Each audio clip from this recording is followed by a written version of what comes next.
Oi pessoal, a gente é do canal História Barbárie, eu sou a Daiane Eu sou o Daniel. Gladson. e hoje a gente vai conversar com vocês sobre a construção do mito do Bandeirante.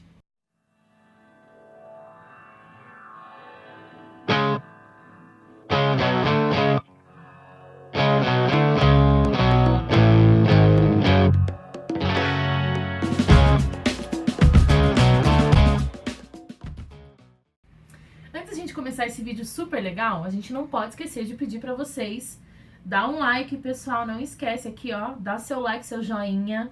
Não esqueça também de ativar o sininho e se inscrever no canal para receber as atualizações, né, dos nossos vídeos, ficar sempre por dentro do nosso canal. Não vale assistir sem estar inscrito, não pode. Exatamente. Proibido. E claro, compartilhe, né? Joga lá no grupo da família, né? Se algum tio lá tá falando merda, fala, olha, escuta isso aqui, ó. Isso aí, Escuta vai os caras aprender falando história, lá. cara. É mais ou menos isso. É isso aí, pessoal. Isso Bom, aí. vamos começar então, Boa. né? Já fizemos jabá, vamos começar. Bom, antes da gente, assim, primeiro acho que é deixar claro que a ideia desse vídeo não é contar a historinha dos bandeirantes, Isso. né? Boa. A gente quer falar de como que a historiografia, né, como que é a narrativa em torno desse bandeirante, a questão do imaginário, é esse o noso propósito nesse E vídeo. por que a gente tá falando isso? Porque ainda hoje, né? Principalmente na cidade de São Paulo, na cidade de São Paulo, você tem uma idealização dos bandeirantes, né? Bom, e dentro disso que o Daniel falou, né, a gente pode lembrar, por exemplo, que é super famoso, mesmo quem não é de São Paulo, a gente já ouviu falar, certamente, da rodovia dos Bandeirantes. Tem a rodovia Raposo Tavares também, que é enorme, super importante em São Paulo. Tem a Fernão Dias. Tem a Rede Bandeirante de televisão, Sim. né, que todo mundo fala Rede Band, mas é Rede Bandeirante de televisão. A sede do governo, que é o Palácio Bandeirantes. Bandeirantes. Sim. E em frente praticamente ali ao Ibirapuera, ao Parque Ibirapuera, a gente tem um monumento gigantesco que é homenagem aos bandeirantes. Sim. Então, assim, isso só em São Paulo, né? A história de São Paulo, ela tá toda permeada, né, por esse imaginário dos bandeirantes, por esse, os heróis, né? Sim. E é isso que a gente vai discutir. Será que era herói mesmo? Enfim, como que esse mito é construído, né? Mas é bom lembrar o que foram os bandeirantes, né? Pra quem não lembra, né? É verdade. Os bandeirantes eram paulistas, viviam na cidade de São Paulo, né? Isso lá no século XVII, né? E o grande objetivo deles era literalmente caçar e escravizar indígenas, né? Eles percorreram grandes territórios do Brasil, até o Rio Grande do Sul, né? Até a Amazônia, toda Minas Gerais, então toda a região do Mato Grosso, Goiás, então, todos esses locais foram percorridos por esses bandeirantes, e o objetivo deles era então encontrar índios, capturar esses índios e vender esses índios como escravos.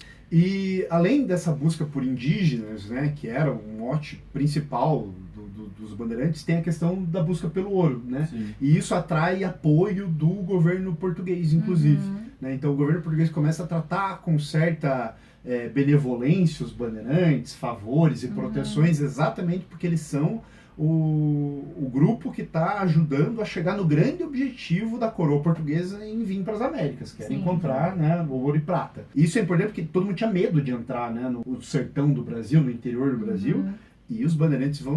Aí começa a ter a nossa narrativa de que os bandeirantes vão ser os corajosos a entrar nesse Nessa sertão. aventura. Exato, os grandes aventureiros do Brasil. Depois dos indígenas e do ouro, mais pro final, tem a questão dos quilombos também, né? Sim. Que eles vão contribuir para destruir, enfim, achar quilombo, destruir quilombos. Vale lembrar que essa questão do quilombo, né, capturar índio era proibido no Brasil por muito tempo, né, a escravidão indígena.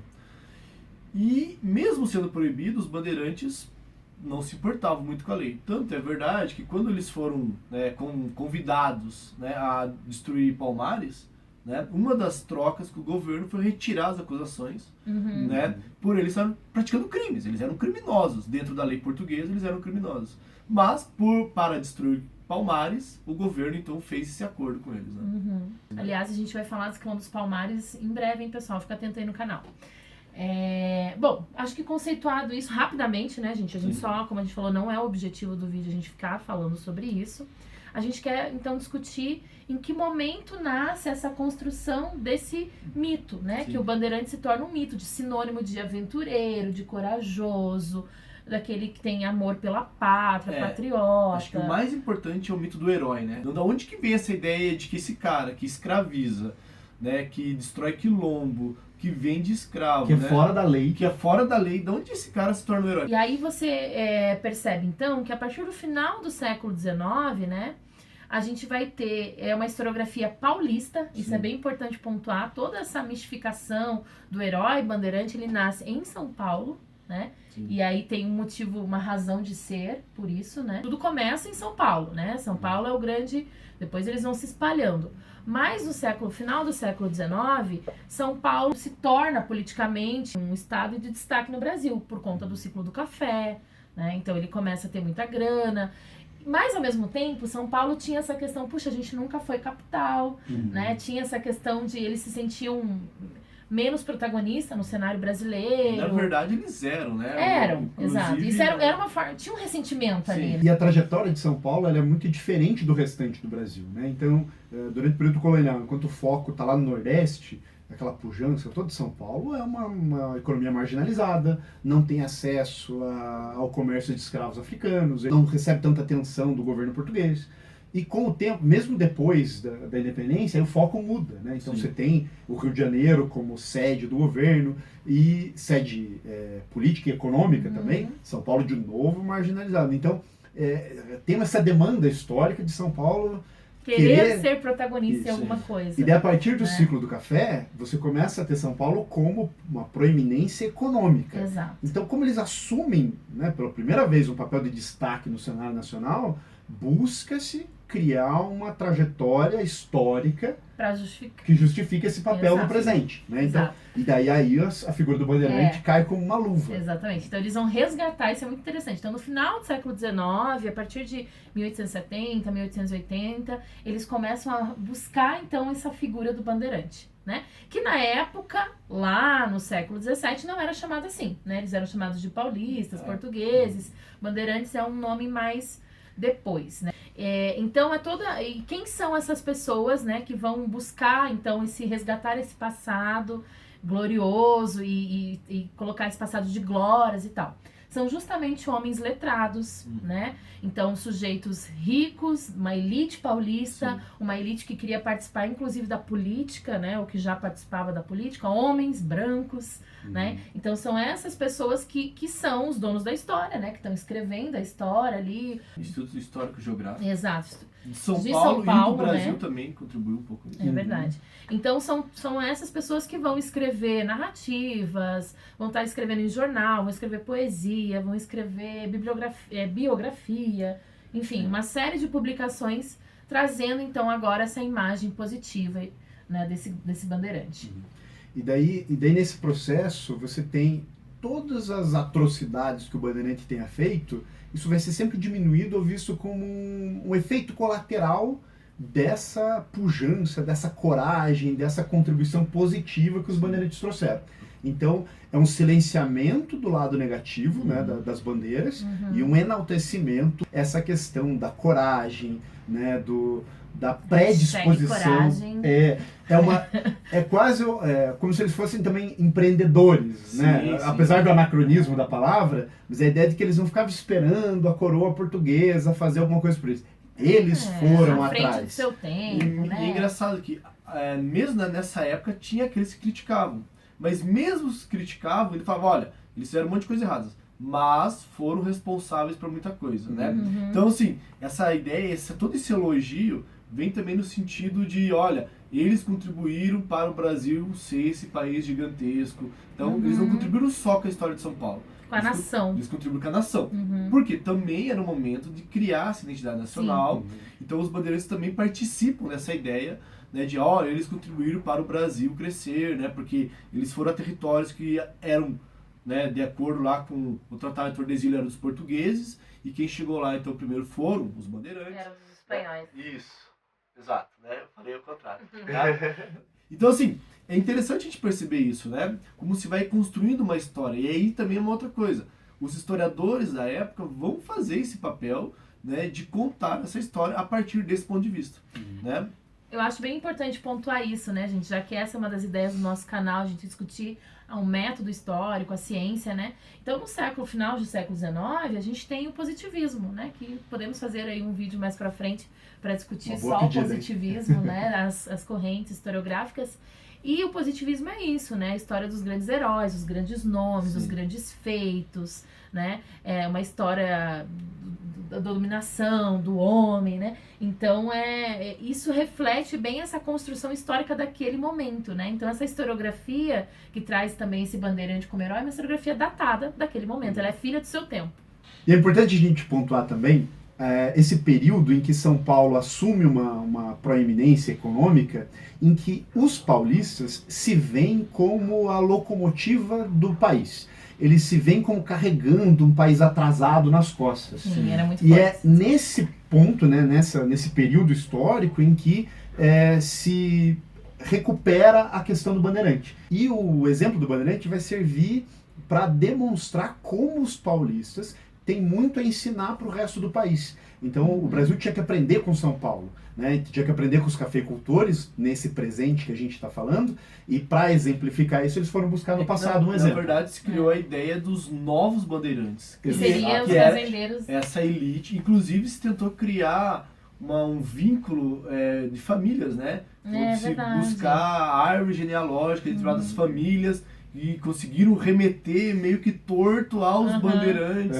Então tem uma relação entre os bandeirantes do passado e os novos bandeirantes, né, que agora é essa elite paulista rica e tal. E vale lembrar, né, que isso durou bastante tempo, né? Essa ideia, ela foi por muito tempo ainda levada à frente. E aí a gente vai colocar para vocês uma imagem agora, que é de 1932, da Revolução Constitucionalista, que aliás aconteceu ontem, né? 9 de julho, né, o começo da Revolução, que é o momento em que os paulistas, depois de perder o poder por Getúlio Vargas, né, eles vão tentar dar um golpe e criar um país independente, tornar São Paulo independente, né, porque eles não aceitavam o governo de Vargas. Quem que é o representante de São Paulo? É um bandeirante. Né? O bandeirante está ali segurando o Vargas na mão, como se fosse, né, um anão, um fantoche. Esmagando. Né? E atrás a bandeira de São Paulo, né, com um soldado, e tá ali o bandeirante, ele tá, né, e o plano é legal, símbolo, né, porque ele tá grande, né, na imagem, visto de cima para baixo, aquela coisa de poder mesmo. Desbravador. Tipo, uau, esse cara é... Então, esse bandeirante, que é o cara que vai ajudar a construir a ideia de nação brasileira, mas ele vai ser apropriado muito mais pelos paulistas. E nesse momento isso é muito mais evidente, né, na Revolução Constitucionalista. Aliás, já que o Daniel falou do Vargas, pessoal, também, hein? Fica a dica aí. Tem um vídeo muito legal sobre a propaganda na Era Vargas no nosso canal, a gente recomenda bastante assistir, né? Verdade. Bom, então, do final do século XIX, que a gente já mostrou todo esse contexto do porquê que surge essa figura, né? Até mais ou menos 1940, então reina essa ideia, né? O que se domina mais é essa ideia desse bandeirante herói, as glórias do passado, uma ideia positiva deles e tudo mais. Aliás, vai até um pouco pra frente, porque, se eu não me engano, o Monumento aos Bandeirantes é da década de 50 ainda.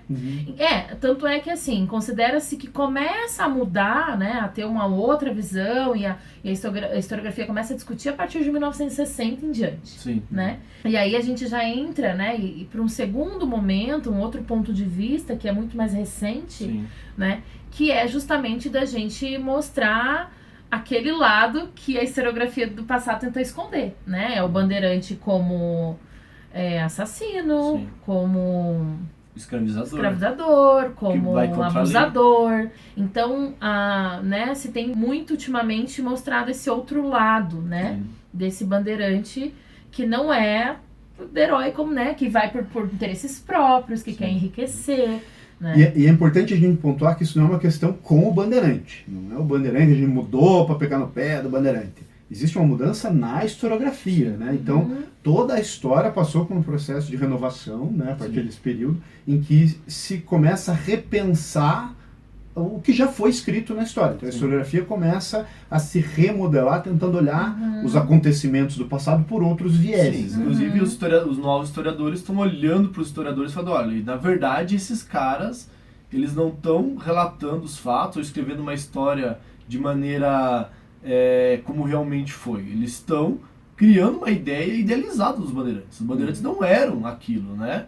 E essa ideia de que eles eram heróis, na verdade, foram os historiadores do passado que construíram. Uhum. E é interessante a gente ver isso, né, pessoal, porque é justamente a construção da história, né, que é assim, a história ela tá em transformação, é a ciência, né, então, que bom que é assim, né, que bom que a gente tem novos olhares, novas perspectivas, analisa as fontes de formas diferentes, né, então hoje se predomina essa ideia de que, puxa, o Bandeirante não é herói, isso foi uma construção datada, tem um motivo para isso, né. Por isso que o livro de história que o seu pai, que o seu avô usou, não é mais 100% correto, porque a história passa por uma revisão, né, entre seus pares, entre outros historiadores, e ela sempre vai se remodelando, ela se atualiza, né, então isso é um exercício interessante, né, se você pega um livro didático de 40 anos atrás, e você pega um assunto, pega o mesmo assunto e compara com o seu livro agora, você vai ver uma diferença, né, do campo historiográfico e tudo mais. E tanto é assim que a gente quer fechar esse vídeo, então, mostrando para vocês a imagem do Monumento dos Bandeirantes, que é extremamente famosa, a gente vai pôr aqui uma foto, porém é uma foto, né, que você vê ali o sangue, né, a tinta vermelha representando o sangue e escrito assassinos, né? Então, de quando em quando, assim, não é uma coisa rara de acontecer, volta e meia acontece. A gente tem especialmente no mês de abril, né, que é o mês que se celebra o Dia do Índio e tal, então é comum os indígenas fazerem esse tipo de manifestação. Que é um contraponto, né? Sim. Se você Exato. é contra uma narrativa que valoriza quem matou os índios, então, para se defender de uma matança que acontece hoje em dia, se busca também atacar os heróis de quem me ataca. Né? Então, eu vou fazer esse protesto no Monumento dos Bandeirantes, é porque boa parte, né, desse governo que promove a matança dos índios enaltece a história, né, a mitologia dos bandeirantes. Então faz parte da narrativa, do discurso. Do discurso, exatamente. Então assim, tá ali, não dá pra tirar aquele monumento ali, mas a gente vai lembrar pra vocês uma outra visão. A gente vai lembrar quem esses caras foram, né? Que é um pouco do que acontece com os nomes ligados à ditadura militar também. Também, é verdade. Mas é interessante que algumas pessoas falam, tem que destruir. Veja, isso é uma discussão muito legal, né, e que eu, pessoalmente, acho que não. Tem que manter para lembrar o que eles fizeram, né? Principalmente lembrar as coisas negativas que eles fizeram. Exato, por isso então, que isso que os indígenas fazem é muito legal, né? Eu acho que, ao mesmo tempo que não tem que destruir, acho que quando o cara vai lá e joga tinta, o cara picha, acho que isso também faz parte do monumento. Exato, da disputa de memória. Isso faz parte da democracia, assim, né, gente? Assim como a construção da estátua no ambiente público é uma intervenção e uma mensagem de alguém, a pichação também é uma intervenção no espaço público e é a mensagem de alguém. Ambas são válidas. Na esteira disso que o Gladson falou, eu acho que é legal a gente lembrar esse ano, né, que a Mangueira foi a grande campeã do carnaval das escolas do Rio de Janeiro. E a Mangueira traz muito essa perspectiva que a gente estava discutindo aqui, né? Ela vem trazendo, então, essa outra história, a história que está por trás desses retratos emoldurados, né? Então, no desfile, eu recomendo, gente, procurem lá o hino da Mangueira, leiam a letra, é muito maravilhoso, assim, né? E no desfile, no dia, eles fizeram um carro alegórico, que era justamente o Monumento dos Bandeiras, e eles fizeram tal como a foto, né, que eu falei que essa manifestação dos indígenas, então tava lá pichado, assassinos, e veio muitos indígenas desfilando nesse carro, então a Mangueira conseguiu trazer para a avenida e trazer uma discussão, né, justamente isso que a gente está colocando aqui, então acho que encerra bem e que bom, né? E fico bem feliz de ser a campeã também, de divulgar tudo isso. E eu acho que é essa a ideia também do nosso canal, né? Da gente trazer outras histórias. Porque se a gente pensar bem, no Brasil, os bandeirantes são só um desses mitos, né? É verdade. Existem vários outros, né? Então, que foi se construindo esses mitos heróicos, né? E que hoje a historiografia, né? Os historiadores conseguem olhar para o passado e falar, olha, não foi bem assim, né? Então, na verdade, essa história foi uma grande invenção, né, com base, né, em alguns fatos, mas também com base em uma ideologia, né, uma ideologia do governo, principalmente, né, de se criar algumas ideias. Uma história oficial, uma história oficial. E agora a gente está conseguindo, né, desconstruir essas histórias, né, e revelar para a sociedade que as coisas não foram como a gente imaginava, né? E isso é muito A importante. gente pode fazer um vídeo, fica aqui para os próximos, né, pessoal, do Tiradentes. Não, Eu acho que Tiradentes é um outro Um mito, exemplo assim, disso. que foi uau, né? E a gente tem que desconstruir também. O desfile da Mangueira dá alguns desses exemplos, Sim, né? eu Duque de Caxias. Acho que o pior de né? todos é o Duque de Caxias. Exato. Né? Tipo, o Duque de Caxias é acho que o A grande... gente vai botar aqui na descrição uma dica, né, de filme que é uma Perfeito. história de amor e fúria. Ai, amor de- perfeito, que tudo a ver. Trabalha com essa temática de uma maneira primorosa. É uma animação Brasileira. nacional, né, brasileira, que trata de contar a história do Brasil sobre outras perspectivas. Porque mostra essa discussão que a gente está fazendo nesse vídeo. Uhum. Mostrar que, apesar de terem alguns nomes, alguns acontecimentos contados de uma certa maneira, vistos de certa maneira, ele pode ser visto de outra maneira, porque Sim. tem dois lados. Num conflito, você Tem tem... muitos lados, Exatamente. Você tem todos os envolvidos Sim. em certo acontecimento, tem uma visão sobre aquilo, tem suas paixões, seus objetivos, e a história precisa contar todos. Né? Então, a gente já falou isso em outros vídeos, a história não trata de buscar mocinhos e bandidos. Ela é mais complexa que isso. Sim. E esses heróis também são assim. complexos. Mas aí vale sempre lembrar, né, que na maior parte da nossa história, esses caras foram construídos como mocinhos. Exatamente. Né? E agora a gente está desvelando eles, falando, olha, não eram bem assim. Não é bem assim, exatamente. Né? Acho que é isso, pessoal. Mais alguma coisa? Acho que não. É isso. Então a gente agradece, não esquece aí de compartilhar, clica, como é que é? Dá like. Eu ainda não entendo, gente, sou velha.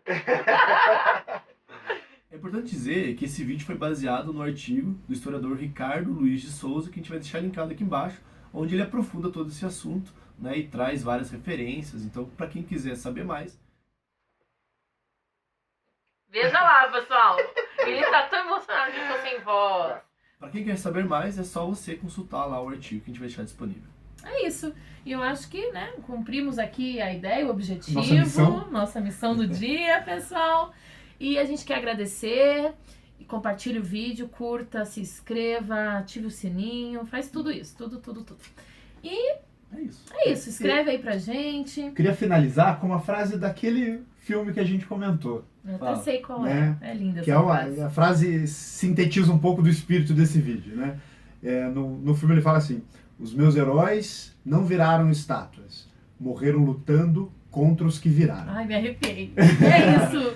Tchau, pessoal. Tchau. Até semana que vem.